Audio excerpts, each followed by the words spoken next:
9 titik kamera ETLI yang terpasang di Palembang ternyata cukup efektif dalam menekan angka pelanggaran lalu lintas yang terjadi selama ini. Berdasarkan catatan Direktorat Lalu Lintas Polda Sumsel, sejak awal Januari penggunaan ETLI terjadi penurunan angka pelanggaran lalu lintas hingga 30%.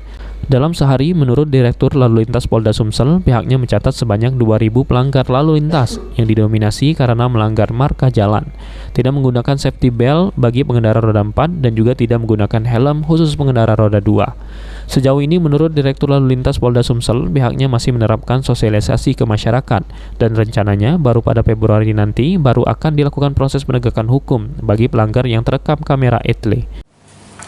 Sosialisasi kita masih menunggu instruksi untuk pelaksanaan kegiatan secara nasional yang rencananya mungkin kalau tidak salah sambil kita menunggu telegram dari Korlantas, mungkin insya Allah sekitar Februari akan kita laksanakan.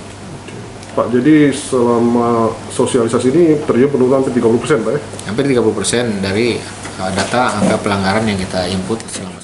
Dengan adanya kamera ETLI ini, diharapkan masyarakat lebih taat aturan lalu lintas, sehingga bisa menekan angka kecelakaan lalu lintas.